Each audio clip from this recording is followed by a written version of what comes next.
Well, I said that wrong, and so I promised her that I would come back on and embarrass myself and say I said it wrong. As much as I talk about people saying poinsettia and vinaigrette, I said olecranon wrong, and now I'm saying it right. So there you have it. That is the one mistake ever in life y'all gonna see me make. Olecranon. That's not the word. That was yesterday's word. Right. I said it right, Patty. There you go. Somebody tell her. It's the bony part of your elbow. Really, today's word is lagom. Lagom. I pronounced it right, just so you know. Not to be confused with legume. Right. Lego, the beans. It's the principle of living a balanced, moderately paced, low-fuss life. I will never, ever, it will never apply to me. I was going to say, we're in America. The principle of living a balanced, moderately paced, low-fuss life. I can't give you a sentence because it doesn't apply to me. I've never been balanced, moderately paced, or not fussy. Yeah. Where they do that at? So how you pronounce it again? Lagom? Lagom. Lagom? Lagom. Lagom, but it's pronounced phonetically Lahgum. Lagom. Never live a lagom life. Not me. I've never been moderately paced ever. Yeah. I can't pay. I'm an over pacer. I don't even know what the is Big Red out there? Tell him to come here. I gotta tell everybody what the national day is, and I need him. He's my exhibit. And he didn't even know it. He didn't even know. He didn't know it. Today, Friday, December 18th, it's 35 degrees outside. Get in here. I wasn't invited to the party, right? We talked about the party, and then I see all these motherfuckers from Western for the black people being like, hey, I'm at the what, and I was like, the virtual party? Melody? You mad at Melody. I didn't do the party. Be clear.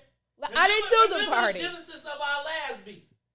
Just remember the genesis of our last beat. Oh, because I didn't. So I'm just saying, it's funny talk to me about the damn party. Get your No, I'm not gonna, Melody Winston, check in. Okay. That's her party. I didn't send the invite. It's all good. I didn't send the invite. I know I'm not the black upper crust elite. You know what I'm saying? It's like, Melody, get your brother. I know I'm not part of the black next Afrostocracy. I seen y'all ass. Wait. It's all good, though. I ain't tripping about not being invited. It's so because one day when I'm important, I'm going to remember.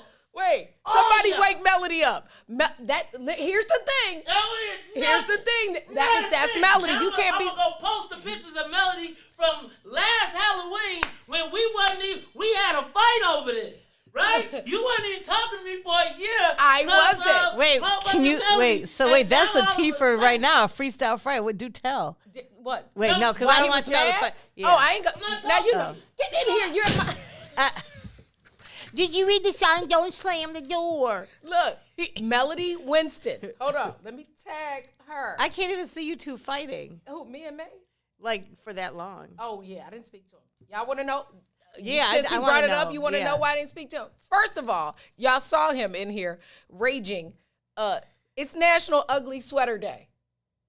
Exhibit A. Okay, I just wanted y'all to see that. If you after the show, you can rewind and watch that part again. It's National Ugly Sweater Day. And he ain't even know it. How about that part? And I got on a sweater. It's not ugly, but. Well, no, it's National Ugly Sweater Day. Like Big Reds. You think he would have worn that to the party? Melody Winston, you did not invite Maze to your party, and your ass got me in trouble on a Freestyle Friday. I cussed. Wait, but I still want to know why you were mad. I was mad at Maze. Ask Maze, can I say it? Ask Maze, can I say it out loud? I don't want to get in trouble. Again. Because it's still because Melody Winston didn't invite him. He said I could say it? Okay, so remember when Maze was on WVON? Yeah. And he went through this stint and had all these friends of mine. Oh, you told me. Yeah, I did guest hosting. After the first one, I was cool. After the second one, I was cool. After the 13th one, I felt some type of way. So I didn't tell him. I just shut down. Oh, I was hot. Jealous, hot, whatever the hell. I was Who that. got a show on the network Drop the mic. Wait a minute. I can't. Hold on. How you gonna bring me on late and tell me to go to break? Hold on. Devontae Jr. Right. So I didn't speak to him. And finally one day, Madam President, Carrie said, "What is your problem?"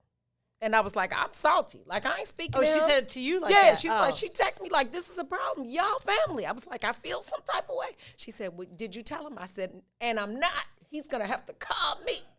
And then she made it work. And then we made up, and then we were family again. But Melody Winston, that's your fault. You're about to lose my job. I'm about to lose my job. Up in here. You know that little video, that viral video? Right, You yeah, about to lose your job. You got me here about to lose my job. I'm about to do the dance. Okay, Nephew Ron said I got to go to break.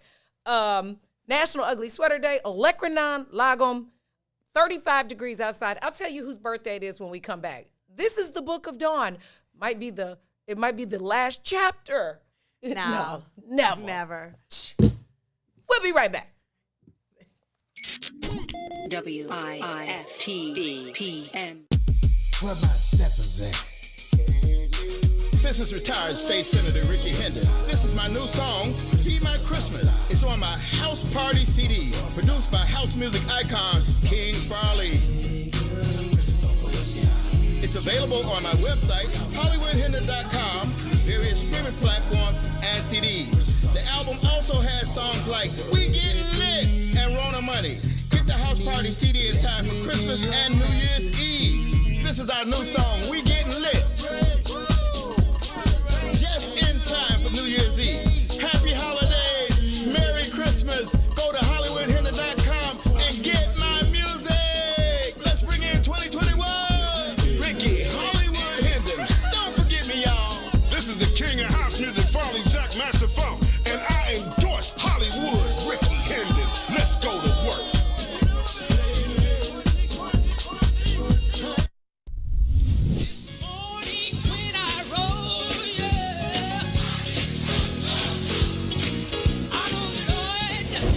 Chicago's Power Hour. I'm your host, Angie Mims, and Terrence Keys, TD, a.k.a. Terrence Daniels. I wish I had one witness in the house. You got one. You got a couple of them. Got a couple T's. Two T's. Give me a testimony. Oh, Lord. He's did it before. Oh, Lord. I got one. Something better. I got 5 reasons. 5 reasons. Oh, Lord. He turned it around. Turn it around. He woke me up this morning. Oh. Don't do this. Don't do this. Go number ahead. 4? He woke me up this morning. Come on, number 3. Come. He woke me up. Oh, Lord. He woke you up. That thing could touch you, I'm but telling one of you. them 5s will get you. What's the second one? He woke me up this morning. Yes, sir. Yes, sir. Oh, my God. And the number 1 reason, Number 1. Final answer. he woke me up He this woke morning. me up this He morning. woke me up this morning. That's a testimony. That's a Turn that thing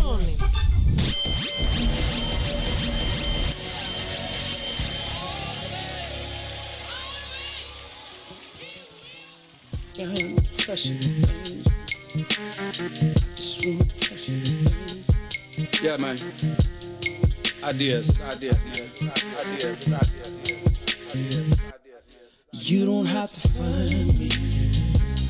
I'm walking right behind you.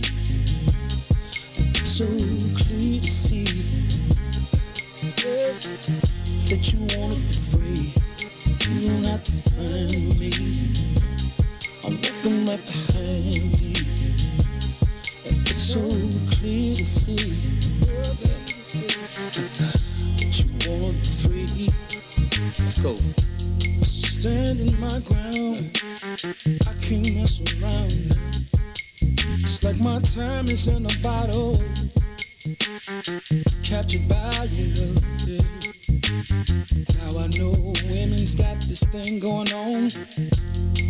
We can't stay around so long. Welcome back. You're tuned into the Book of Dawn. We are here Monday through Friday, weekdays, 9 a.m. Sometimes we don't get off at the right time, so I'm going to leave that blank. This is Freestyle Friday. Clearly Freestyle Friday. Let me tell you about some of my favorite things. Tiffany. I love Tiffany. Tiffany, the jewelry store? Oh, yeah. Yeah. Definitely one of my I even like the box. Tiffany. I like the box. Tiffany. Tiffany. shedding hair, Tiffany, all things Tiffany, perfume, necklaces, everything. And I buy my daughters something from Tiffany every year and have for their whole lives. Because my thing, before I was married, I was a single parent. I was like, you know what? If I buy it, then ain't no little ninja, then I take that out the game.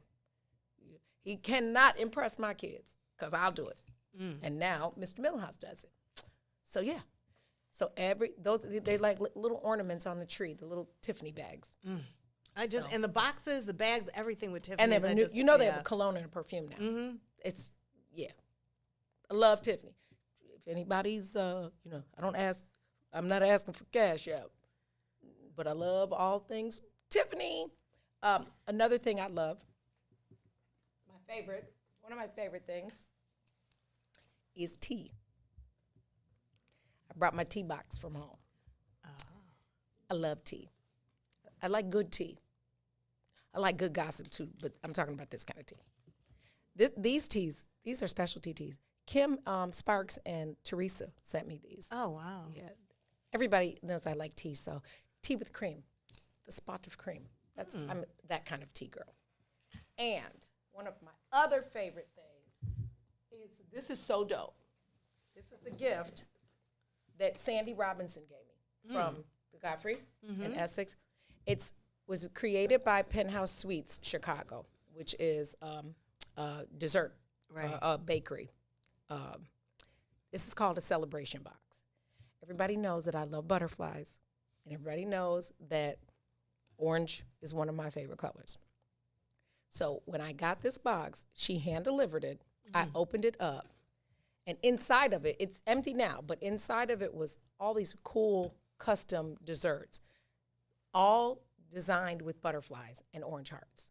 So everything in it had was themed to what I like: cookies, like little, all kind of stuff that I had to give away, because if I'd ate the whole box, I'd have been a whole person bigger.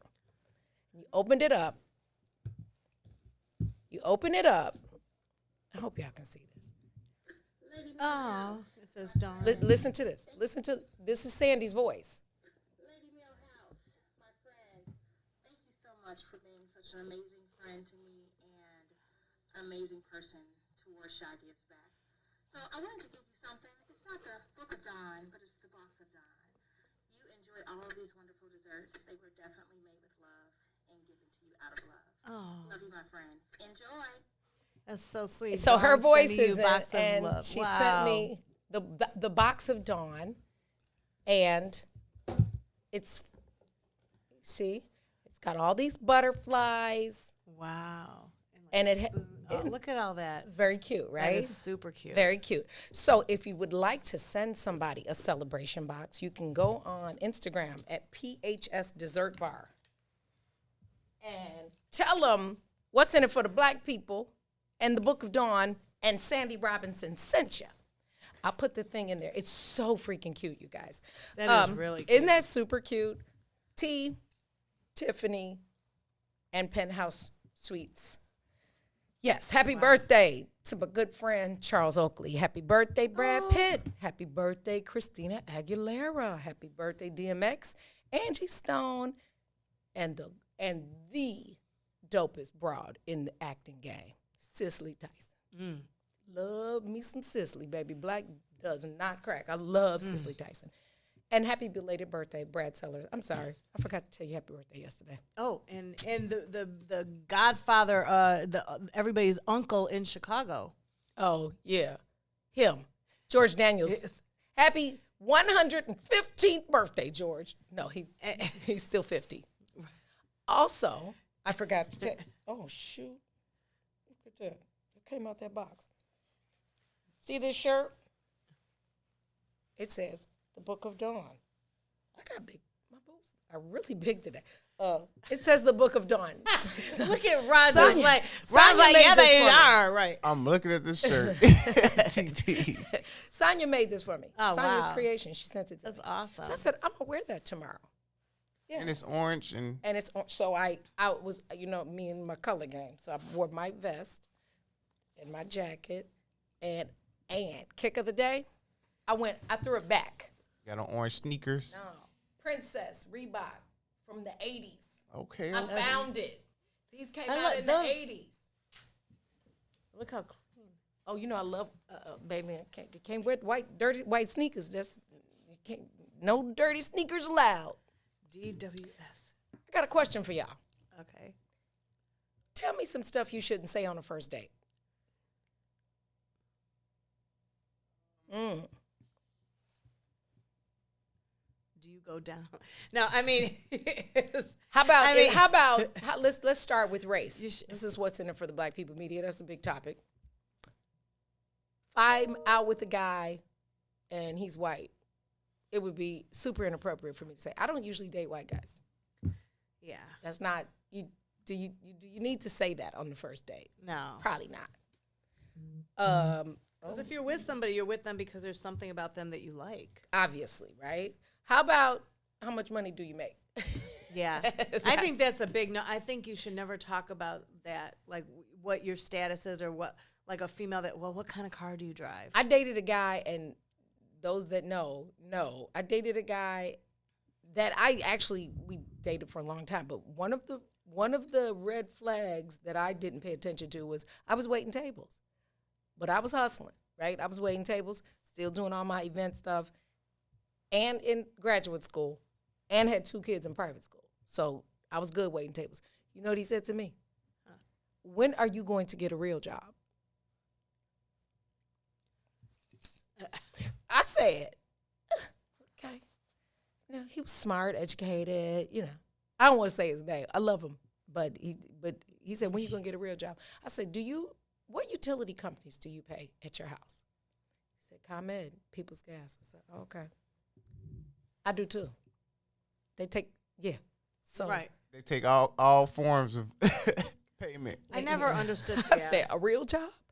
Are you kidding me? I should have known that it wasn't going to work. Like you mean a job that pay money, right? Or right. But everybody, but the thing is, people don't understand too. I mean, there's some people that work multiple and back in Called the day, a hustler. That's what you just said. I was a hustler. Back in the day, there weren't a lot of entrepreneurs that we knew of. Everybody worked. You worked at a company. There was no social media. But at the same time, you're going to school, taking care of your 2 kids. When you do events, you're putting on the top events ever.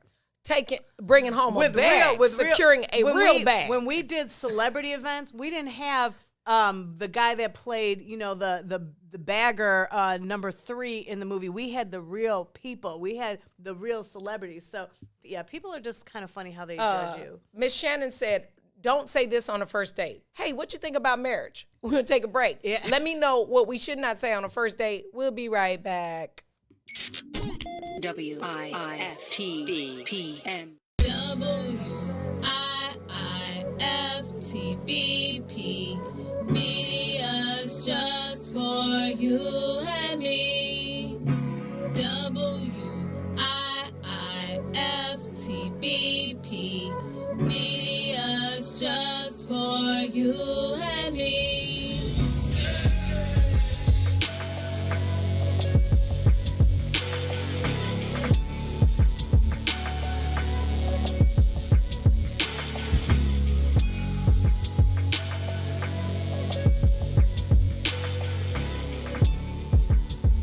The Chicago Legal Network is the collaboration of attorneys that concentrate in many areas of the law most needed in Chicago neighborhoods. The CLN lawyers focus on personal injury, criminal defense, and other issues. The CLN lawyers all average over 20 years of legal experience and are dedicated to helping the Chicago community. The Chicago Legal Network is committed to developing black lawyers through mentorship and co-representation. So if you were injured in a car accident, slip and fall, or injured on the job, or you need assistance with criminal defense, including driving violations and DUI, check out ChicagoLegalNetwork.com for more information or call 773-912-3545. 773-912-3545.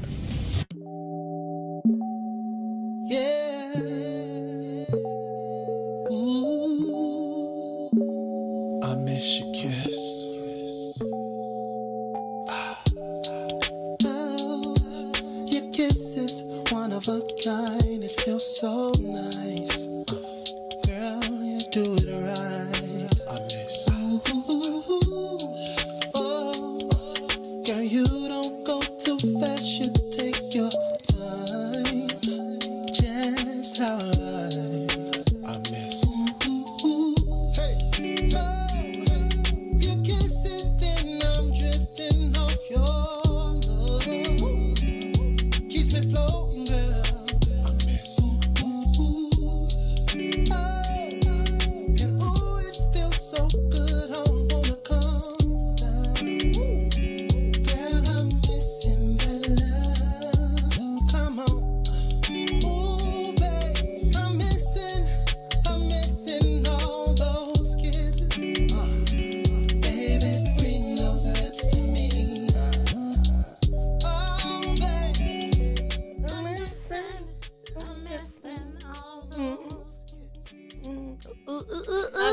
say that on a first date? Baby, bring those lips to me.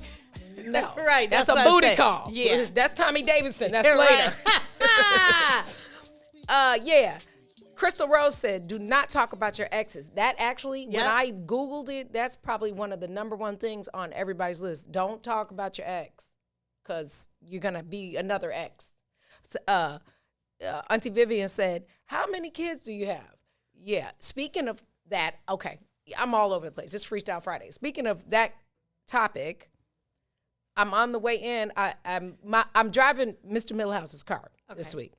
I'm balling this week. Got G63. Let's be clear. The topic on GCI is actually a good topic.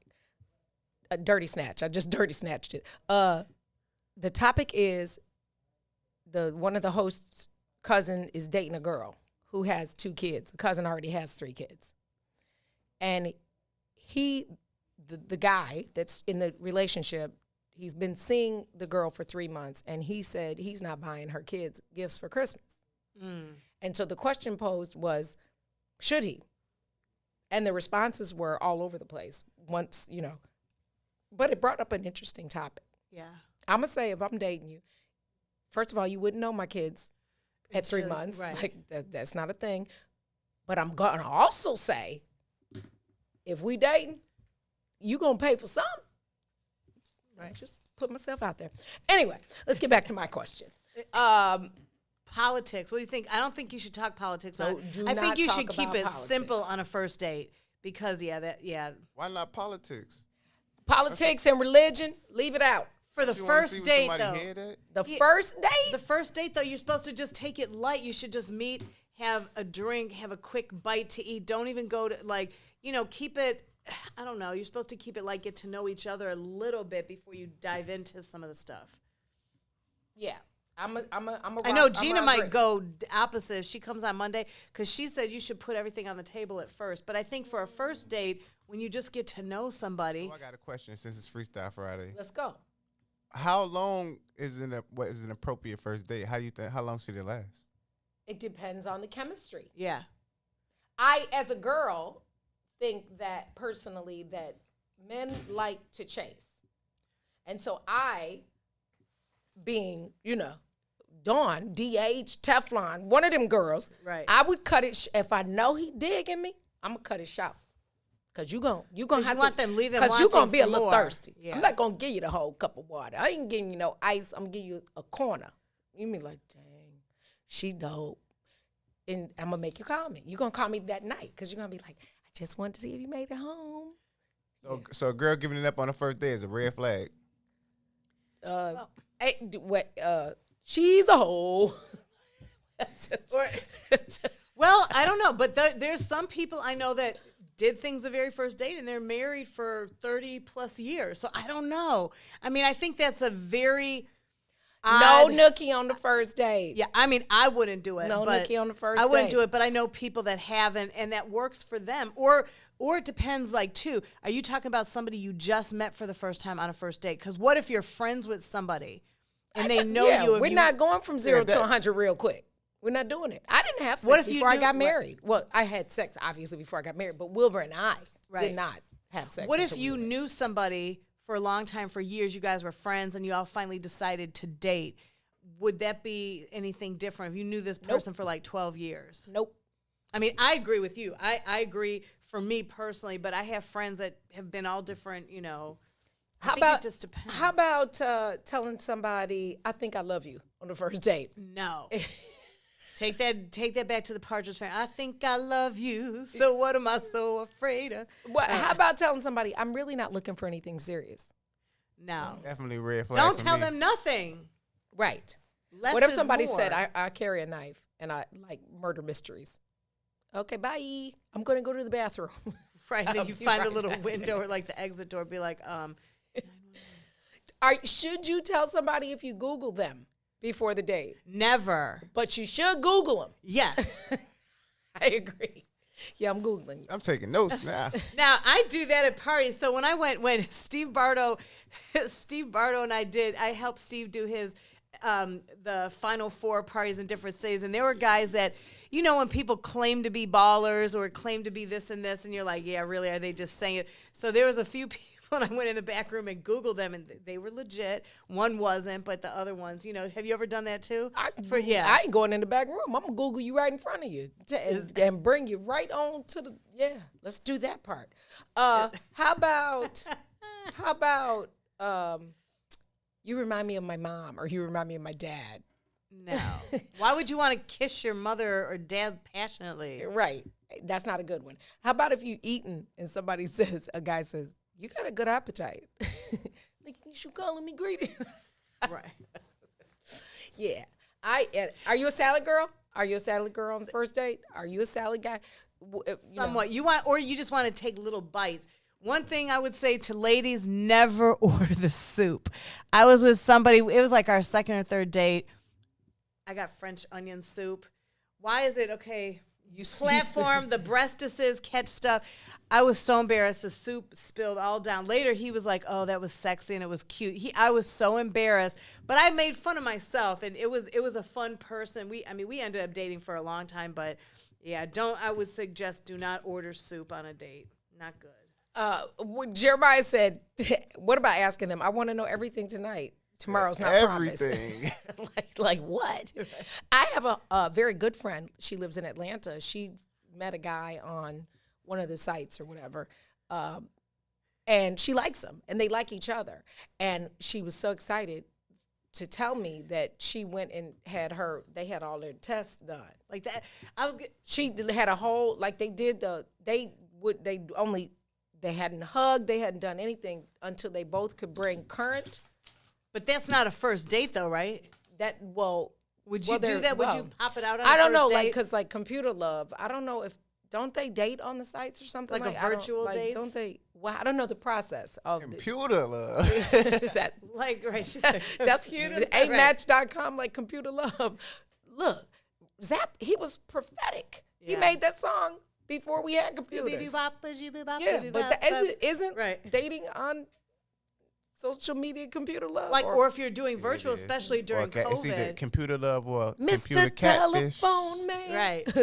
Look, New Edition knew. How about that part? Right. But it is Computer Love. Dang, that's a jam. But if you were out, so pretend COVID's not existing and you're going out on a first date, would you want someone to put out, look, no herpes, no gonorrhea, no chlamydia? I would be like, no second date. Peace out. Like, why would you discuss that with somebody on the first date? I ain't going to say that I would do it on the first date, but I would be happy to know if you gave me a current dating I would be very happy, that you cleaning it up. But that means, like, for the first date, Alvin said, never ask if she's wearing panties. Baby, baby got on draw. Baby, you got on. How do you even word that? Boo, you wearing panties? Right. You got that thong. They ain't got to ask me, because y'all already know what it is with me. Big draws. Y'all know.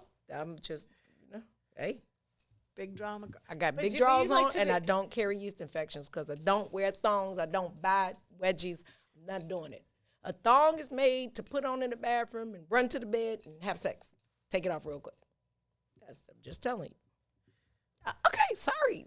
I know you. Lisa's always like, you're saying that out loud. No, because I really agree with that. But to me, it's not comfortable. Like, I don't know. Like when you put lotion on and your underwear starts creeping, I'm like, okay, guys, sorry. I'll joke around because I'm not going to go in the bathroom. But sometimes when you get dressed really fast and you lotion up, that's a little TMI, but Look, I have to be honest. I'm judgy. I'm judgy when I watch people eat. I'm judgy because my mother made sure that we didn't have a lot of money, but we had a whole lot of culture and class, and we used to. Even though the forks and stuff didn't all match, we had to know from the left to the right, all the way to the dessert spoon. Yeah, if I go out with you and this is how you're eating your salad. What about? Nah. No. Do not stab. That is, you don't stab. Would you get appetizers with somebody on a first date where you have dipping sauce, and then if they double dipped, I would be like, then I'm gonna move it over. Right. I'm gonna tell y'all. I'm about to tell somebody's business. Okay. I went on a date with Crazy Howard McGee because she told me he's crazy about you, couldn't crate. Y'all, somebody tag him. I'm telling his business. I'm telling this story. You know this story. Howard loved. He pulled up. Tag him. He pulled up to my house in a Corvette. Now my Uncle Calvin, it wasn't new to me. Corvettes, not new. Okay. He pulls up to my house in a factory vet. It wasn't tricked out or nothing like my Uncle Calvin. So I was just like, okay, honestly, I have to get down. You have to get down in the car. I'm like, that's not even a cute date car, like, because if you're looking cute, you got on heels, you damn near fall getting in the car. He gets in and he act like we in a Lambo or something. Like, I'm like, oh, okay. He's like, yeah, my vet. And I'm like, okay. We go to Ruth's Chris. That's one of his favorite spots. Let me say that again for my people. Ruth's Chris, not Roof Chris. It's plural. Ruth's. Just want to put that out there. Chicago one is closed, but when you go to Hawaii and other places, it's Ruth's 'S, Chris. We get there. First of all, y'all know I'm a germaphobe, so don't eat out my plate, okay? We go to Ruth's Chris. He orders a steak. I order whatever. I order mushrooms, and I order asparagus. Y'all know what he did. I'm having a flashback on a Friday. The ninja ate out of my mushrooms without asking, with his fork that he had already put in his mouth. I was done. On a first date? I mean, and now he knew done, but still, it's when you're a first date by yourselves, there's still like. Let me rephrase that. The only date when he reached over and put his fork in my mushrooms, I was like, if you ever, how you throw up in your mouth? I was like, just watching him. I politely just moved them over because I'm not eating that. I'm not gonna eat around where you touched. Ew. I don't even like my kids to eat out my plate. I don't do that. I don't share like that. Another funny eating story. This is hilarious. We're at Michael Jordan's restaurant when it was right there on LaSalle. Mm-hmm. Me, the brat, Sonia D. Berry, Lisa Ray, Cedric Sabalos. We order. Cedric orders calamari. Lisa doesn't order calamari. We figured, hell, we together. It's calamari. Cedric say, do not eat out of my, do you want an appetizer? We're all like, no, we're good. Lisa says, the plate comes. Lisa reaches over and takes some of his calamari. Man, that dude snapped and left us at the restaurant. He left? I'm talking about set the deck up. Boom, wait. I told you it was a baby. Said he got us. That mad? Baby, it is to this day one of the funniest stories I ever have. Were you guys laughing? We was like, dude, I'll just pay the bill. If you're gonna leave, pay the bill. So wait, did he pay? No money. I don't know. Somebody paid, but that's a true story. One day I'm gonna have Lisa on and we got some crazy stories, me and that girl. Oh Lord. We're gonna take a break. I'm just telling everybody's business today, including mine. This is the Book of Dawn. Sonia is cracking up because she was there. Tommy Davidson, funny guy. Chicken nut, pick it up. Y'all remember that? That was my favorite character in Living Color. Our still best eating story, we're not going to put his name out, is when somebody did us wrong during an All-Star Weekend. Sonny was there too. Oh, no. We're not going to put him out. And I will say it. And Nick Anderson had promised us some stuff he didn't give us. That's my brother. Somebody tag him. So we decided when he was gone to the game, because he was supposed to give us extra tickets to the All-Star game. So we went to the hotel that the players stayed in. We went to the bar. We posted up. It was a good 15 of us, and we ordered for 7 hours. We ate, drank, and were merry. And when we left, I signed his name and put his room number on it. The Book of Dawn. We'll be right back. WIFTBPM. Shop at Black-owned and operated Solo Beauty, where you are appreciated and respected. Located at 8158 South Cottage Grove, Solo Beauty can supply all of your black hair care needs. Solo Beauty is open from 11 a.m. to 8 p.m., Tuesday through Saturday. Dave Savini was just asking me, you just touched on that. Why did it take our television station, CBS2, to continue to report on these matters before real changes were implemented? Look, I will credit your reporting for raising this to the top of the pile of issues that we needed to deal with, and we reacted to change the policy because of what you were seeing, and then as we were digging in, what we were seeing as the inadequacies in the pre-existing policy. This question from Greg Pratt. Mayor, can you describe the November 19th emails, which you alluded to earlier, where Ms. Young's case was flagged for you, and would you release them? Yeah, we will release them. We're doing a deep dive to look and make sure that we have everything, and we are absolutely planning to release them. It was literally somebody saying, Mayor, here's another one, something, words to that effect. I'm paraphrasing. And I said, okay, let's talk about it. Let's get Tamika involved. Tamika being Tamika Puckett, our chief risk officer. And then there was a subsequent email from her about, because I was pushing her on what are we doing, where are we on revising the search warrant protocols, and she gave a detailed update of that. That's sum and substance of it.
Am I ready?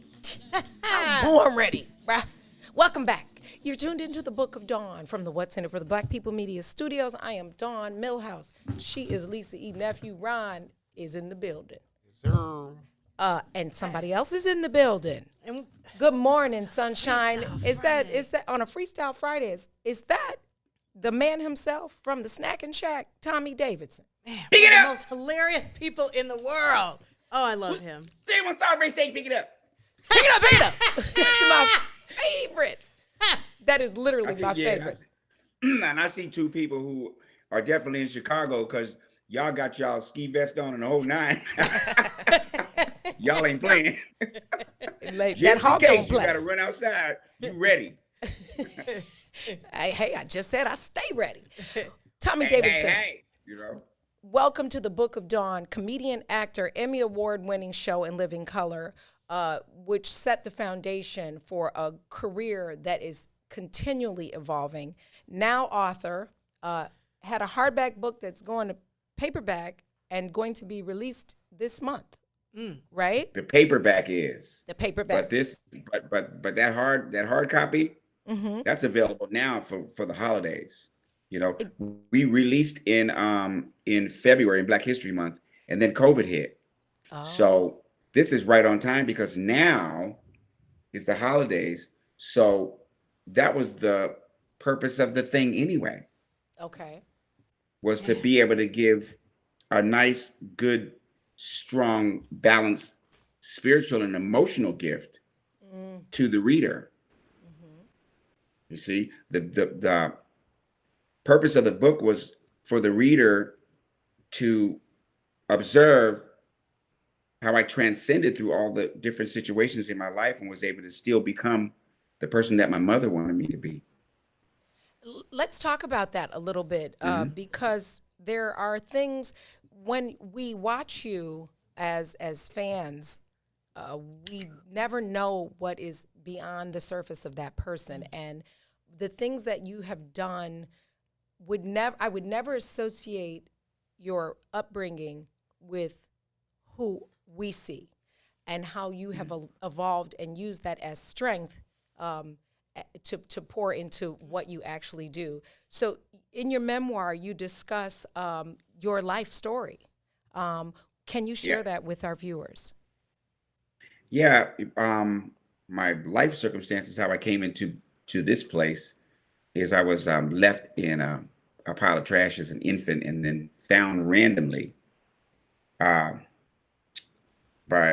circumstantially by a white woman who raised me with her family, which is my family, in Colorado and in Wyoming. And we then moved to Washington, D.C., where I grew up. And that was the launch pad for who you see here, and all of the growth and changes that I had to make, being in the middle of two worlds that relatively hated each other, or apparently hated each other, but if, white people hated black people so much, then there never would have been the DeBarges now, would there? So, so you know what I mean? Will reveal. Or Al B. Shore or whoever, you know what I mean? Sure. So, it just isn't the truth of it all. So I think what my mother instilled in me, and I didn't know, I was her greatest accomplishment, because she said, I'm going to take this human being and put him out in that world and prove to the world that they're wrong, that love has no color. Mm-hmm. And I love too, Tommy, when you were talking about growing up and you looked at your siblings and you were saying that you just thought you guys were different colors of your Crayola box. When did you finally kind of realize this is different? Because you guys are like really like the real This Is Us episodes. Mm-hmm. Mm-hmm. Well, I found out that I was black for sure when I moved to Silver Spring, Maryland. And when the white guys came at me that day, the black guys stood in front of me and the white guys ran the other way. So I'm like, oh, okay, this is the side I'm on. You know what I mean? And the side that I'm on wasn't necessarily about a color. It was about a culture. Sure. It was about a culture. It was about, where I was from way back, and how I got here, and how things manifested in this society. That's where I started just researching, like, why, how did this happen? How did they have so much and we have so little? How did this all happen? And I was able to surmise that the worst color was green, because that seemed to be the thing that was separating all the rest. Tommy, you mentioned that you lived in Colorado and Wyoming. I don't know if it gets whiter than that. And then you moved to Silver Spring, Maryland. My daughter lives there. And oh, really? The sister city of D.C., right, which is black. I mean, obviously white too, but it's a melting. It's a melting pot. Yes. Like New York or anywhere else, Chicago, that's what we look like. We look like everything, really. And so what age were you when you made that move from the West Coast to the East Coast? 5. Okay, so yeah. And we moved into D.C. during the riots, right? A couple of days after Martin Luther King got shot. So the riots now that I saw is the first thing that I saw as a 5-year-old. So it was pretty, prophetic, me seeing it now. And it stands to reason. Anytime people are in power that only care about themselves, even my 10-year-old knows, if you take 300 people and lock them in a closet and give them enough food for 20, what's going to happen? Right. You see? Yeah. So it's pretty basic, really. And from from that move as a 5-year-old, you obviously, because of a loving mother, grow into loving all cultures and comedy. When did the love of comedy become? It came from the love of country, really, because all of a sudden it just it appears that that Black or African American is somehow alien to America or something. When the inception of it includes us. Sure. So my comedy came from Andy Griffin, from McHale's Navy, from Scooby Doo, from Sonny and Cher, from Good Times, from Sesame Street, from all of that was a combined effort by all of us, by everybody. There's a little bit of everybody downloaded into me. Feliz Navidad. Everybody knows that, but that's not English. Right. So it's like Hava Nagila Hava. I learned that. That ain't Black. Right.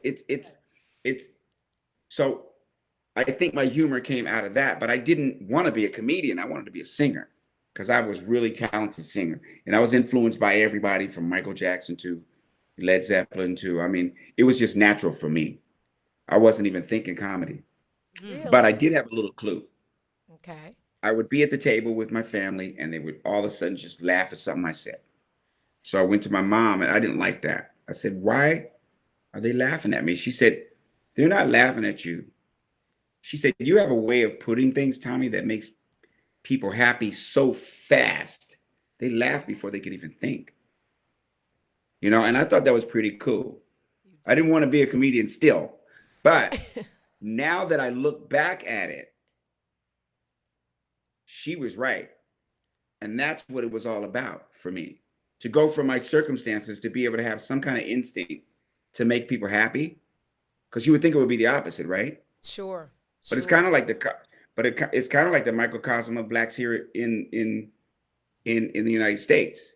Under the worst circumstances, never paid for what they did, even to this day being despised by others. Somehow we have the ability to make people happy without even thinking. Yeah. Right? The That's because we're resiliency. happy. Yeah. That's because we're happy without even thinking. There's something deep inside of us, regardless. Yeah. We're going to be happy. We're going to have joy. Yeah. So my sister, I wish I could zip off the brown suit I have on, like job interviews, but when I get in the elevator and get down to the floor and come out the elevator, I want to get back into my black suit because that's when the fun begins. You know what I mean? Yeah. There's a party going on. There's a party going on in the black world, and it is nonstop. Absolutely. And it is beautiful. And it don't stop. And it's filled with things that have to be a part of us, like forgiveness, like not being non-judgmental, being gentle, being kind, having grace, having come out of that situation and still having those traits. Man, that is cool. That is cool. It's notwithstanding any other race, but if any other race has it and should have it, it should be us, man. Yeah. That's actually pretty profound, because when many people that are non-Black don't understand it. And so there's always this question of how or why. And I don't think that you'll ever understand it until you have walked in the shoes of a race of people who didn't come here because they asked to, who still hundreds of years later are still experiencing the lack of respect and humanism. I didn't ask to be here, and you're still judging me. You know what I'm saying? Right. And as you said, the ability to forgive still and have joy still is just a testament to who your mother raised. Yeah, it really is. And thanks to her and my experience, it really is not a mystery to me because of what the path that I was set on as far as knowledge goes. You see, my grandfather was the first one to get down on his knees while I was playing with the Cowboys and Indians and tell me, "Hey, I want you to make the Indians the heroes because um, the Cowboys took their land." He said, "But I want you to know all Cowboys didn't kill Indians." And he was a cowboy from Wyoming. So my mother, encouraged me to read, Bury My Heart at Wounded Knee at 8 years old, and Lena Horne's biography, and Malcolm X. And she said, "Well, the white man ain't the devil before I give you this book." And I said, "I know that." But then when I read the book, I understood what Malcolm was exactly saying. What he was saying is, that the actions and the deeds are like the devil, not them. You see? And I was able to understand that as a child because I knew that I got love from everybody. My mother taught at a Chicano juvenile home in Colorado, and I was 4 years old. And man, when I showed up, you thought I was Elvis. Man, they carried me around. They loved me, boy.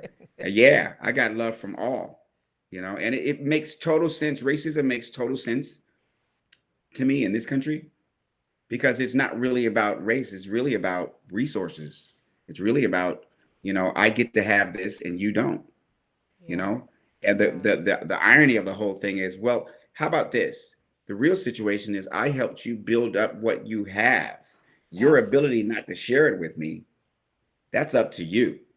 Yeah. You know what I mean? And the good thing about the pandemic proves that no one's in control.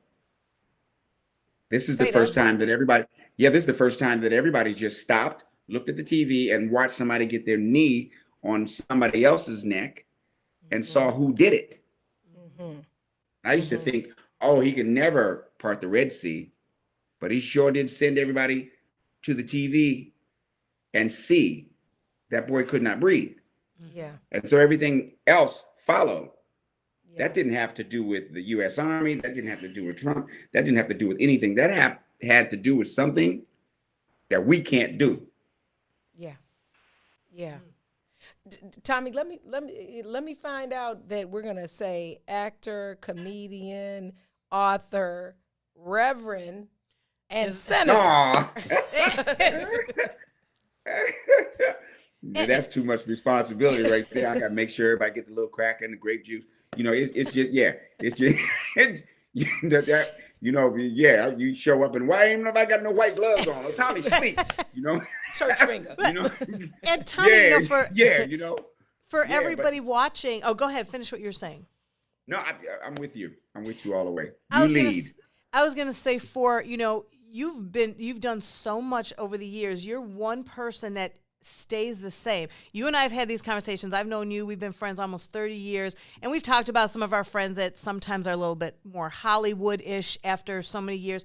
How is it that you stay so grounded? You're very approachable. You're still the same Tommy that you were 30 years ago. What advice can you give to other people, and how do you stay so humble? Well, it's not something that I think about, that's for sure. It's something that I was taught but didn't know what it was then. I didn't understand humble until I did get to Hollywood. And I suffered some of my own personal problems because of not being able to fit in. And then I found out the reason why I don't fit in with a lot of individuals there is because they weren't raised like me. They weren't raised to get in a situation where you are down for the team. Right. They're not used to situations where you look out for others' interests. Yeah. It's for them. It was all about self. Yep. Yeah, and so what? It's the way this thing is set up. Yeah. Of course you are. Yeah. That's why there's not one job that anybody has anywhere where you don't have that going on. But to be in the world and not of the world, that's the true test. And so I watched that at Christmas with my mother. My friend Howard came over to my house Christmas morning. He's the poorest person I know. Okay. They ate in shifts. You hear me? Dang. Did you say shifts? Wow. Shifts. They had moving blankets on their beds. Yeah. Yeah. Okay. And he came over to my house Christmas morning to open his present, which was in a paper bag with a bow on it. Open it up. There was an orange in it and some little green army men, like that big.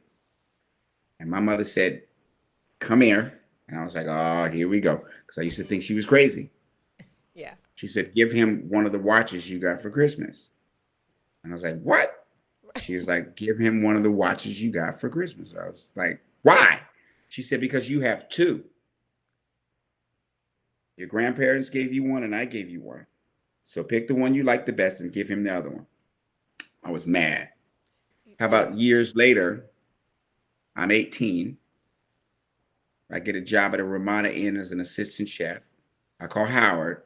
Howard tells me, "You the stupidest person I ever met." He said, "If I were you, I'd be in Hollywood making movies. You are the biggest star and you don't even know it." Oh. He made me go down to the worst strip club in DC and get on stage. And the guy, he talked him into let me on the stage. And the guy looked at me and was like, "Man, okay, man, you know, you got 5 minutes." And I looked at Howard. I said, "Well, what am I supposed to do?" He said, "I don't care what you do. Just say something." And from the first thing I said, people laughed. And I'm here with you right now. In a strip club. Wait, I'm still getting over the fact you said you were an assistant chef. Is that where you got pick it up? Is that pick it up? No, I got that from knowing how to utilize my resources. See, I was in the back of that sketch. You see, but the only thing we remember about that sketch I was in the back. Dawn's been talking about that all week. That's like so I had to maximize my opportunity. Facts. You see, if I'm in a little window like this, that big, in this sketch, along with everybody else, then I need to think fast about something that's gonna take them here. That's real talk. It is. That's where it came from. Yeah. Yep. Pick it up. Who said it was South Bay State? Pick it up. I ain't having a couple of seconds to score. And you know what I mean? Look, and you just really probably blessed. You blessed me. I'm sure you blessed somebody else because we view this. We got to be in the front. But you don't always have to be in the front to be the one that shines. Exactly. Like you don't. That's right. You make it what you make it. Absolutely. I'm on. Yeah. Because I'm on full scholarship. I'm on full scholarship from my great grandmother who stood in the field, never got paid. Okay. Was beaten. And you know the rest. But she had that faith that I was going to come along. She took a stick, pushed that mess out of a pig's intestines so that I can grow up big and strong with faith. And now I'm here. You see? I'm telling you, the bus driver, when I was 16, standing there in February in the cold. I had a job at a hospital, had to be there. Bus driver drove by me every day, looking me right in the face. White bus driver. I had to walk to work and was late every day. Thank God I didn't lose that job. But that was one of the incidents that made me say, you know what? I need to put myself in a situation where I don't have to depend on others to be able to do what I have to do and take responsibility for myself. But what that did was put me in a position for this. I got a story for you, a Chicago story. Okay. I'm walking down the street downtown, right under the trestle, right? Going to one of the news stations.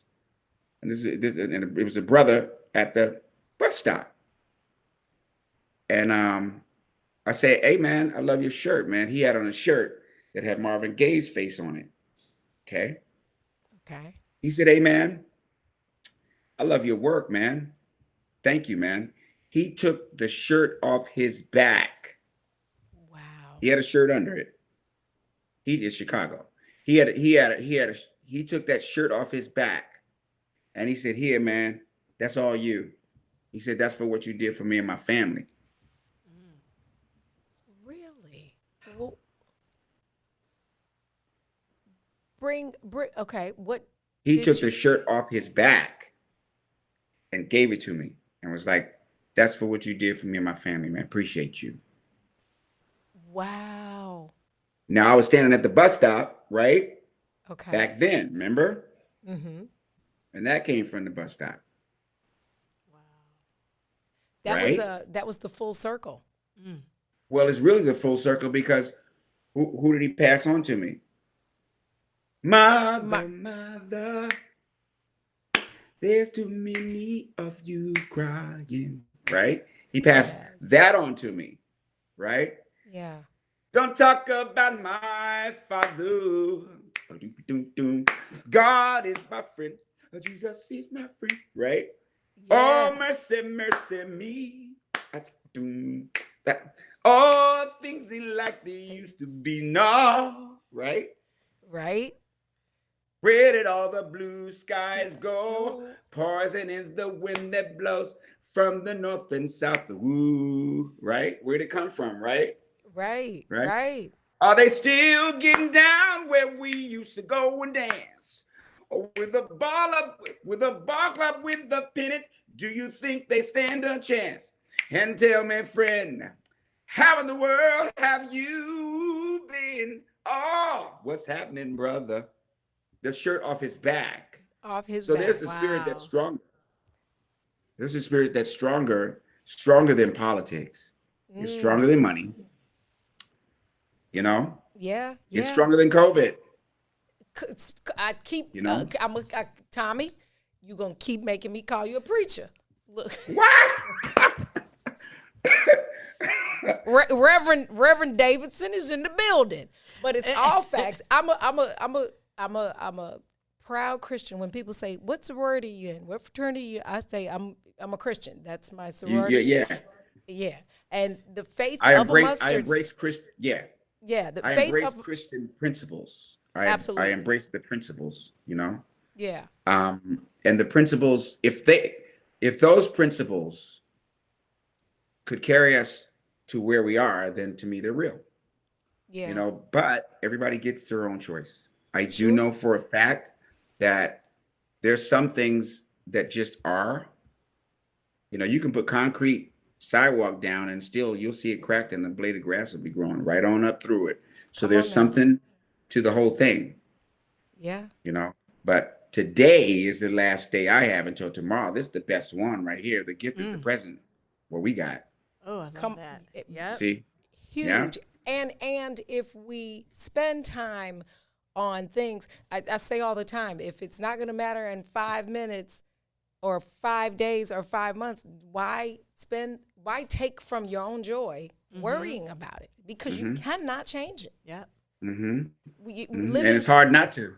Absolutely. It's hard not to because, you know, we're just humans being, not humans doing, you know? Right. So it's hard not to. It's hard not to just be when you got things happening. Right. You know, but it's possible. It's possible because we, you know, thank God we have examples. We have examples from all races. Absolutely. We have Mark Twain. We have this very brilliant Jewish guy Einstein. We have George Washington Carver. We have Shakespeare. We have, Harriet Tubman. We have. Notice how I mentioned everyone together. Yes. Yeah. Because understanding and compassion and intellect and humility don't have race. Mm-hmm. They and are. It's there's ain't no such thing as black on black violence. I see some white on white violence. You ever seen Saving Private Ryan? I'll stop right there. You know what I mean? So we're looking in a lens that's been distorted. Mm-hmm. And not only are black people trying to correct that lens, but white people are trying to correct that lens as well. Mm-hmm. But when you have this big green monster between things, it's kind of hard. I'll give you an example. Here's Christmas. It's a time that's filled with joy. It's a time that's filled with giving, right? But then this big old green mean dude comes along called the Grinch, right? He's going to take everything from everybody and ain't nobody going to get nothing, right? But there's this little sweet dog that's with him that just hangs out because he digs the dude. Man, when he finally gets some love in his heart and his heart grows that big, the dog is the happiest. You know, now take that word dog and spell it backwards, and there you got it. See, so we just got to keep on doing what we're doing while we're here and do the best we can. You know, I remember Cabrini Green, and now it's gone. You know, and now it's high end. Now it's high end condos called the Cabrini something. I live around there, and I was born in Cabrini. Yeah, but there's in contrast, there's Common, there's y'all. You know, there's. Hey, Tommy, what happened? The light just came on. Dun dun dun dun. No, I lost him. Hold on. What the? Hold on. I don't know what figure. Hold on. Stay there. All right. Okay. Hold on. Can you hear me? We can. I just couldn't see you, but now we can. Oh yeah. Yep. Can you hear us? Yeah, as long as I can hear you and you can see me, we got something.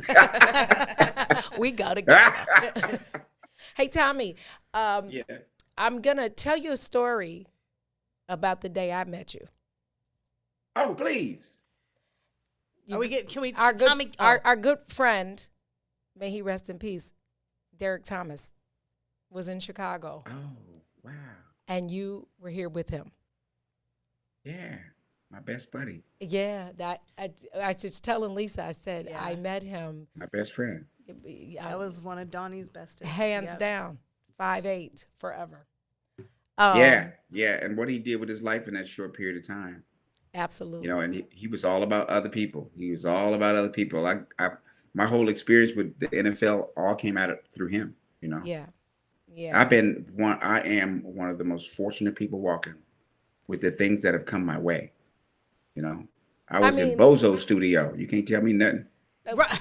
That's what I said when I went to GN. I was like, where the Bozo buckets were.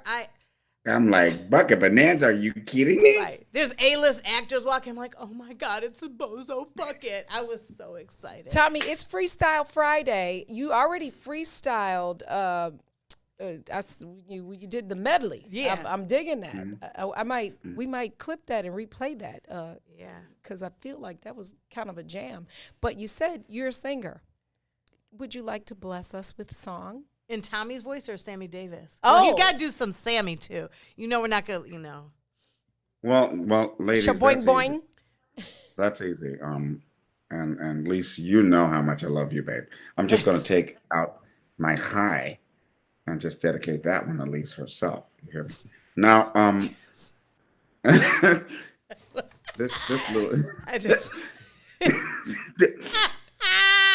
This is actually a song by Donny Hathaway that Sammy's never sang, and I think that would be something that would be appropriate.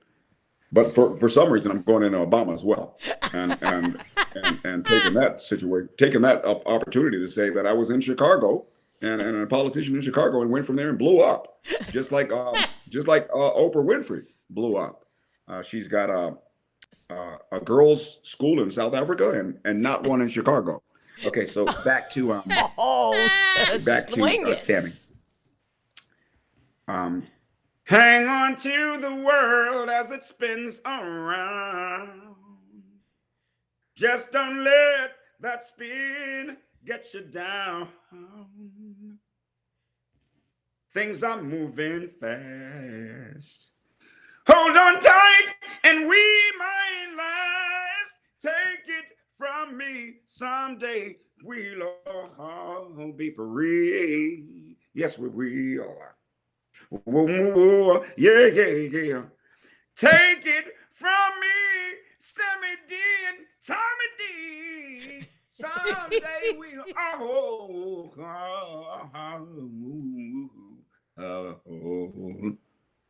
be free. And I'm going to put this one on the Christmas tree, baby. So. Do you have a favorite character? Of all the stuff you've done, all of your accomplishments, who's your favorite? I don't have a favorite. They're all my favorite. I can't pick. People are putting Varnell, people writing all kinds There's of just stuff. so many. Varnell is one. Did You Miss Me? My man Varnell Hill. Oscar Proud, you know, from the Proud family. That's my Sugar Mama. You know, he's my favorite. Mama! You know, the list goes on. Rashawn from Booty Call. That's my man. I love him. Bobby from Strictly Business. Oh, I remember Bobby. Bobby was one of my favorites. Okay. Bobby was one of my favorite characters because Bobby was from Harlem, man. Bobby lived in the projects. Bobby worked downtown, you know. Bobby hooked the guy up with the girl, but Bobby hooked up the deal with the black bank. Right. And him and brought them together and started their own business. Yeah. Bobby's like me. Bobby was that dude. You know? Yeah. Also, Bobby's what about that dude. Black Dynamite? You played Cream Corn. Cream Corn. Yeah. Dynamite. All of this Dynamite. We coming back on Disney too. We got Disney Plus. We got a new series coming out for Proud Family. Oh, super dope. When can we expect that? Yeah. 2021 sometime, I hope. I know that we've been doing the episodes during the pandemic. Okay. Wow. Good stuff. So yeah. How about you toured with some of the old guys from In Living Color? Is that like a precursor to another In Living Color coming back on? Sure would like to see that. I sure would. After my book, I don't think so. No, I'm just kidding. No, but. Oh no! Did you? No, we're good. Yeah, because people misconstrued. People misconstrued me talking about my experiences with my road I was on. This goes back. The road I was on goes back to, you know, when the principal gave me detention and my sister got to go to class when we'd be late to school. And my mother came to school and said, hey, why does my daughter get to go to class and my son has to go to detention? I said, we didn't know that was your son. She said, it shouldn't make a difference. Then she took me out of school that day and she took me to the park and sat me down. She used to have talks with me. It's like, oh my God, what you gonna say now? She told me, I need to tell you something. She said, if you want to be successful in life, you have to accept the fact that your sister can be late and you can't. Wow. See? Yeah, and that's deep. That had me, you know, reeling, you know. So all of the situations that I've been in are related to my road. You know, the manager comes in at the Ramada Inn that I worked at, and he starts, you know, he's a new manager, so he's going to start firing people, you know. So the way he fires them is that he starts cussing them out and making them mad, and then when they get mad, he fires them. Sure. You see? Sure. So I'm out in the back, and he comes in, it's my turn. So he starts to try to make me mad. And I knew what he was doing. You know, so I said, you know what? You know, F you, man. I know you're gonna fire me. You know, I said, but you stay over there and I'll stay over here. How about that? That part. And it won't be no problems. See? I went from that to being the assistant chef at the Ramada in another city. So it's those kind of incidents. So that's notwithstanding the personalities that I run into on the way, no matter who it is, because it's not about who you know, what status they are or whatever. I'm trying to show the reader that no matter what, you can have situations that are difficult, but you can still transcend them and remain balanced, even though it's hard. And Tommy, I've got 2 more questions for you. Do you have a couple more minutes if we take a break to stay with us? 0.1 question. I'm just kidding. No, go ahead. Look at my face. But before we take a break, I want to tell you, you can pre-order Living in Color, What's Funny About Me, penned by Tommy Davidson at Amazon.com, BarnesandNoble.com, Target, and Walmart. You can also go on his website, TommyCat, TommyCat.net, and you can get the hardback right now. I'm sure on Amazon. There you go. Yeah, you can. Yeah. You can. It's I'm going to order mine during the break. I'm going to order mine during Amazon the break. will get it to you quickest. Don't even wait for the other ones. I'm going to order my heart back. We're going to take a break. This is Tommy Davidson, y'all. We should give Tommy a little bit. Tommy's been in Chicago. We should give him a little bit of quiz just to see what he says. I bet you we can give him some of part of your quiz that you do. No, I got 2 questions. We got to ask him. Well, we'll come back. You don't have no more interviews. I already talked to your publicist, so he's good. And I love him, and I owe you. So we'll be right back. We'll be She right lied back. to you. She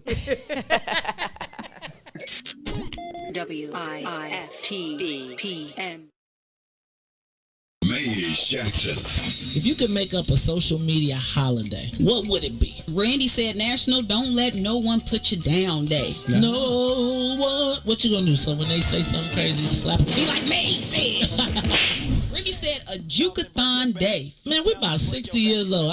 We done had a heart attack. You gotta get your heart rate up. Okay, not that far. All right, Mario said my favorite one. My friends and I do what we call National Call Off from Work Day. As a business owner, I don't. You don't like that, yeah? I don't like that. Because I'm the boss of this thing. We got Marcus Garvey Day from Remy too.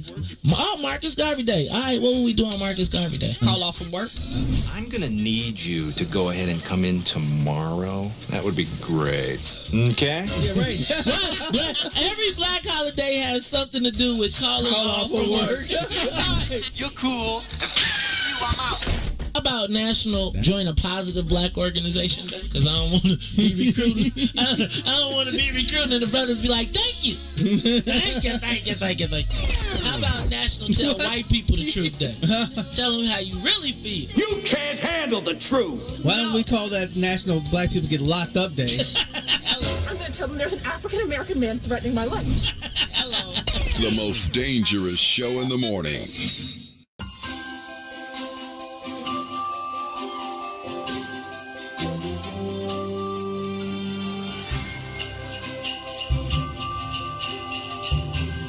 Todd Stroger here at What's in It for the Black People Media. We would like to wish you and your family a very happy, safe holiday season.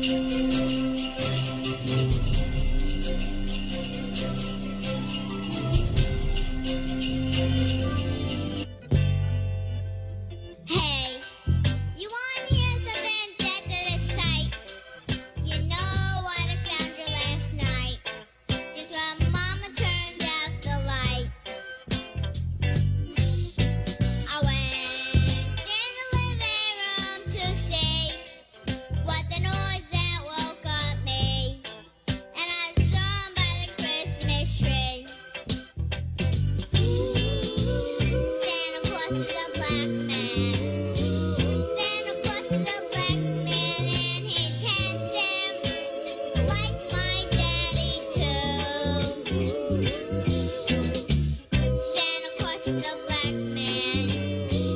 Santa Claus is a black man and I found out that's why I'm telling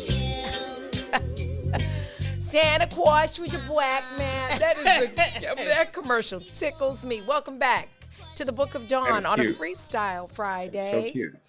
Isn't that cute? I am Dawn. She is Lisa. That's nephew Ron. Running. I got a question for you. Bring it.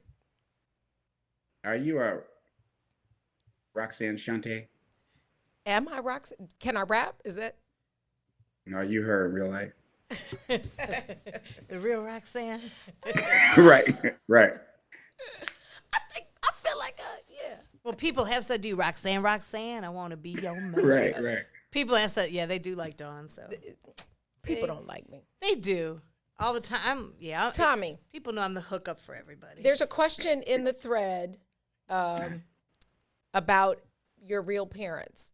Lisa and I talked yesterday, and I said he lived the story. I feel like This Is Us owes you money because I feel like they might have read your book and created a show. Really? Well, that's the child. Sterling K. Brown. He was found at a firehouse or somewhere, right? Well, he was dropped off. Yeah, he was dropped off. Yeah, they were going to do it at the firehouse. And then This recent one? Yeah. Well, this was how they came about. Did you ever watch it? Sterling K. Brown plays the black brother, the adopted brother, right? And yeah, On what? Father couldn't take care on This Is Us. You have to This Is watch. Us. Oh, This yeah, Is Us. yeah, I've never watch it. seen it. My That sister been trying to get me to watch that. One thing, of the but, best shows ever. Yeah, you should watch that. I heard it's pretty good. It's awesome. Somebody in the one of our viewers is asking, did you, and I'm going to add to it, have you ever met your birth or biological parents? And I guess I would add to that, if you haven't, would you want to? I have met my mom. Okay. And my brothers and sisters too. Okay. I met them when I was about 34 or something. Okay. And I met them at Christmas too. My mother used to work for Housing and Urban Development, and she saw her name come up on a list, and called me on the set. Said, I found your mom. Do you want to talk to her? I was on the set with Jada doing Woo. And said, nah, there was too much for me right then. I was just like, let me get off work, And right. I went on the set with Jada, and she was like, what's wrong with you? I was like, nothing. She said, you look different. Something wrong with you. I'm cool. Let's go. Let's start. All the cameras around and everything. She said, no, something's wrong with you. I said, I'm cool. She said, something's wrong with you. So I finally said, well, I had an opportunity to meet my real mother today. She's like, seriously? I was like, yeah. She's like, that's a wrap. She like wrapped everybody for the day. She was like, you need to go home and deal with that, dude. Oh. That's not something you can just, talk to her, And so I did. And so it was kind of weird because I don't know her, Sure. And I did finally meet her. And it was good to see people that, look like me and the whole nine. But honestly, she didn't raise me. And I had a lot of resentment towards her because of what I went through. Sure. I'd have to fight and do all kind of stuff, because of my situation. I'd fight white people and black people all the time. Right. I was in the middle. So finally, we actually had a therapy session together. And she told me what happened. And I was able to forgive her for what happened. And so we're good. The last time I saw her was a couple of summers ago in Mississippi, where I was from. Okay. And she came to my show with a couple of other family members. And she had adopted a daughter. Wow. So I think it all came around. Yeah. Yeah. That's deep. Good question. I can't remember who asked that. I definitely can't take credit for it. But I also wanted to ask you about the recent news about Dave Chappelle and his. What happened? Well, he what? Is he okay? He's okay. He doesn't want his comedy played until he has ownership of it. Do you feel like a movement like that is long overdue for protecting your artistic value and having equity in the process and the money that you earn? Yeah, of course. But, I'm glad I ain't got to do that because you wouldn't see nothing. True. That's true. I was curious. Yeah. He has the right to do that. You know what I mean? He has the right to do that. And I back him up on that, Mm-hmm. But I would rather see us talk about, ownership as opposed to that, and owning things together as opposed to that. Yeah, because those are the shows people watch. The Chappelle Show, just like in Living Color. I mean, they'll watch it over and over when they have the marathons. People will tape it, watch it over and over, and keep watching it over and over because the parts you want to, pick it up. Yeah. You know the parts. So right. Yeah, well, what I'm really saying is, if we're going to talk about ownership, then why don't me, Dave, and a couple of other black people I know, why don't we get together and buy some farmland? Yeah. Together. Something. Facts. Yeah.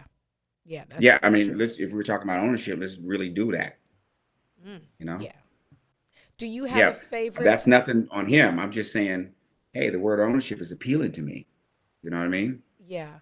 And I understand where he's coming from, but what would be really cool is if we didn't even talk about ownership and we just went ahead and did it. Yeah. Move in silence and actually make something happen. I mean, every time I'm looking around, I see Vietnamese owned restaurants and grocery stores right in our neighborhoods. And I see Afghanistan owned businesses in our neighborhoods, Korean grocery stores all around. You know what I mean? It's like, okay, that's cool and everything, but sure would be neat, to not have to go to these people who aren't even nice to us Right. and buy from them Absolutely. at prices that are higher than are even at the grocery stores. Absolutely. And you fit right in with this network. This network is what's in it for the black people. I'm glad he brought that up. At least the word ownership is coming out of his mouth. I thought it was really cool that when LeBron did the school, I did too. but I didn't think it was so cool that Oprah and everybody else ain't do one themselves too. Sure. And let this white boy tell him that he's a fool and ain't nobody say nothing. True. Yeah, that you got a point there. I can't argue with that. I mean, who are you scared of? Yeah. Right. Why not? It's a I see Jewish prep schools. I see Korean schools. Mm-hmm. I see all types of private schools. My daughter went to a private Jewish school in Bel Air. Yeah. Oh. I didn't even go. I was the only Jewish kid in my school, but Yeah. I had to teach You know what I mean? everybody. So Yeah. Wow. Country days. Ownership is a great word. Yeah. It's a really great word. It's one that America really loves because they owned us for 400. Yeah. Favorite word. That's their favorite word. Ownership. Yeah. Tommy, who's your favorite comedian? That's me. No, I'm just kidding. Yes, of course. good answer. Besides you, you better be your own favorite. I don't have one. It goes in shifts because, people emerge and they peak, So Dave's one of my favorites. He's peaking, but Chris is too because he had peaked not too long ago. See? Okay. Yeah, Kevin true. too because he had peaked.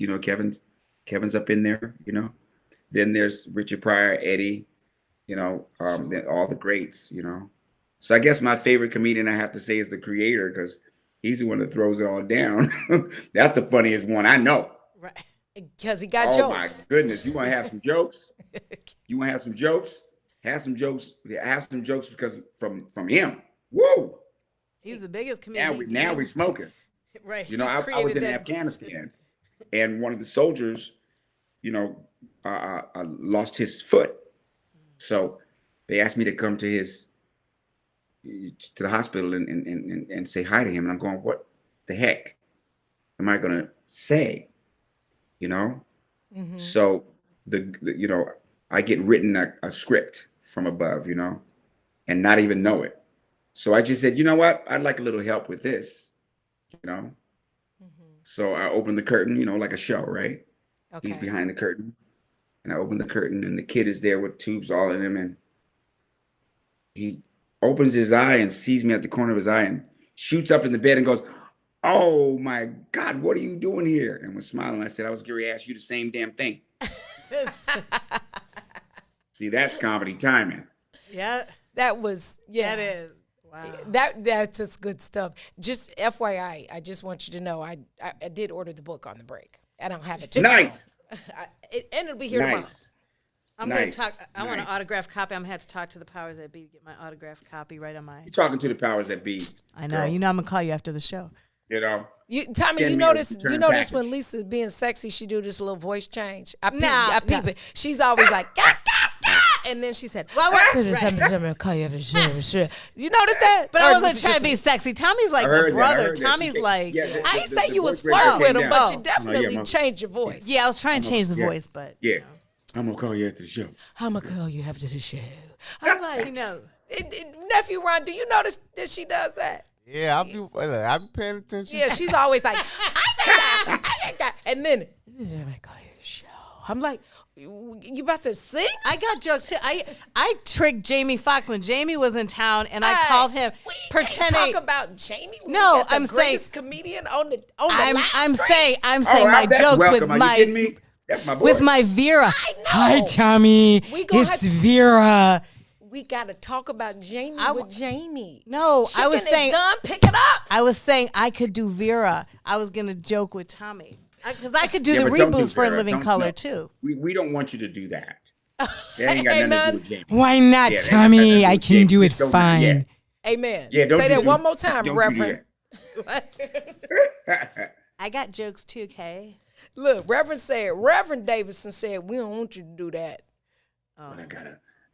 Reverend Davidson has an announcement that this summer, suffering succotash, they're gonna have summer sausages at the Potter's House. Suffering succotash. Did he say suffering succotash? He just threw me off my point. I had a question in my head, but he said I'm gonna say it one more time. This summer, we're serving summer sausages at the Potter's House. This summer, we're serving sausages at the Potter's House? I'll say it a little bit slower. Suffering succotash. I'll say it real slow for you. Suffering succotash. This summer, we're serving summer sausages at the Potter's House. Suffering succotash. This summer, we're serving sausages at the Potter's House? No. This summer, suffering succotash, we're serving summer sausages at the Potter's House. This summer, suffering succotash, we're serving sausages at the Potter's House. No, this summer we're serving summer sausages at the Potter's House. Okay. This summer, suffering succotash, we're serving summer sausages at the Potter's House. One more time and that's it. All right. Suffering succotash, this summer we're selling summer sausages at the Potter's House. Suffering succotash, this summer we're serving summer sausages at the Potter's House. Right. Baby, I play to win. I just want you to know that. Well, she ain't no joke. When she want to answer to something, she gonna pursue it. What is? She's gonna get it done. Listen, hey, that's what I do. That's why they call me Teflon Dawn. Hilarious. Break it down. Break it down.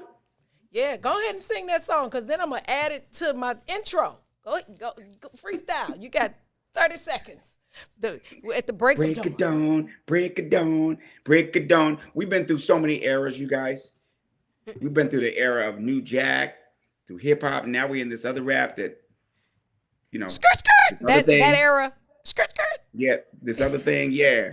You know, we've been through Lisa, man, you talking about committed to Chicago. I've been coming to her, doing interviews with her for 30 years. Yeah. Oh, you said me? Oh, but I'm only 28. No, you already said 30 years. Hey. 20 I said minutes almost. ago. Oh, yeah, okay, my bad. I said almost. See? Yeah. She be forgetting. She be Chicago speak. She be when you're not supposed to. I got a Chicago story for you. I'm on tour with D'Angelo, right? Okay. And me and Anthony Hamilton. Anthony Hamilton was his background singer, and it was me and D'Angelo on tour, right? Mm-hmm. So Anthony Hamilton says, man, he calls me in my room when we got to Chicago. He said, man, you got to hear this rapper. I was like, all right, So he came to my room, and man, he was amazing. This is before Anthony Hamilton had his record deal or anything. And I was like, and he said, so what do you think? I said, well, this first one I like the most. I think this is your hit. He said, no, we're not going to have that one as the hit, but we got some other ones. And I was like, okay, cool. So he left, and that was that, right? Uh-huh. And then next summer, I hear this song. Doon, doon, doon, doon, doon, doon, doon. There are times when you need someone. I will be by your side. There is a light that shines, especially for you, baby. I never had a love. It was common. Who happened to go to the same high school, the greatest high school in the world that I went to, Luther South Brave. Ain't that something? Yes. Tommy Ain't Davidson. That something? Listen. Can you come back and visit us on this show when you?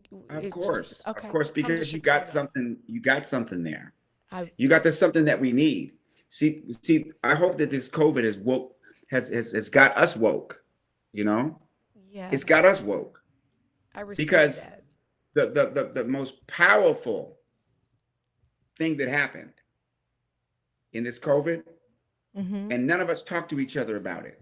Mm-hmm. Was when the last African-American guy got shot in the back and that whole thing, we didn't riot. We didn't riot. And They were expecting it, but there wasn't a town meeting. You know, we're on a quiet riot now. Right. See, we're going to pick up where we left off. 9, 10, 11, 12. We're going to pick up where we left off 12 years ago when we were the president for 8 years. Right. We're not going to forget who we are, which they tried to make us forget by doing a psychological game that was powerful. And this is what they did. They said, we're going to take the most powerful black man that you have to offer and the worst white man we can offer to show you that you ain't about nothing. And it just ain't true. Hey, y'all, you heard me tell him, Reverend Davidson, I'm going to call you Reverend from now on, because it's something, there is a light in you that we needed to see. I want to say that I am thank you. Humbled and grateful to have. That was so nice of you to say. I mean that. Appreciate that. You know, I have a gift. Just want you to know that. Tommy Davidson, y'all buy his book. I bought it. You buy it. Matter of fact, I'm gonna buy it for my auntie. I'm sending it to my auntie because she's our biggest fan. Auntie Vivian. It's a worthwhile investment because there's 1 million hearts in there. All the hearts that compose me. From everyone that's touched me in the positive way. You know, all my friends' mothers, you know, acting coaches, maybe the old white woman in the elevator, you know, who said, you're a bright kid. You're really going to be something. Oh, amen. You know? So or maybe the bus full of people, when I saw the bus driver pulling off and there was this old lady trying to get on. And I was only like 15. And I said, hey man, stop the bus. You know? And I said, didn't you see her? He said, yeah, I saw her. You know, I still have a schedule to keep, so I got to leave. I said, okay, go ahead and leave. That just depends on what kind of person you are. And everybody in the bus started applauding when I said that, you know? And she said, thank you so much. You know, the little things are so big. Amen. You know, what brings us to this point to be able to love someone else is a whole stack of hearts that taught us how. Big shoulders. Hey, Tommy, I just want you to know, you just sold 2 more books in this thread because they're letting us know that they're buying it. Good. Nice. Tell everybody else to buy it. So you might as well rock. We got 5 minutes left, and then we're going to close out the show. So you might as well just stay with us. Like you could be like a co-host right now. Every day I say 2 things. I have to give the people a little bit of something to munch on, right? Here's 2 things. Sometimes goodbye is the purest form of I love you. It sure you feel is. Me? Sometimes. Oh yeah. Bye-bye is the best way to say I love you. And not just I love you, I love me. Because sometimes the goodbye is for me. The other thing I want to share is this. If you've reached the top, it's your new bottom. There's always room to keep climbing. Amen.com. Okay, if you've reached the top, it's your new bottom. There is always room to keep climbing. You have listened to the Book of Dawn for 5 days. Actually, I wasn't here the first 2 days. Thank you for your support. Thank you for your time. Tommy Davidson, thank you for the gift of you. Thank you for your words of encouragement, for what you shared and showered on our viewers and with us today. Y'all make sure y'all buy the book. Amazon, just type in his name. It comes up. Yeah, everywhere. And the audiobook, which is in my voice. Yeah, because that was an option on Amazon. The audiobook is in my voice. You this week, this chapter, 2 days off. Christmas is next week. Christmas is next week. Hey, buy the book for somebody as a gift. Yeah. Be a blessing on Christmas. Another thing that we say wrong. Give us 2 days. Join us back Monday. Next, we're going to talk about Sex the Gina. And then we're giving the drummers some on Tuesday. We got Jason Grant and Chris Mescal, 2 of the baddest drummers in the world. Brian Culbertson.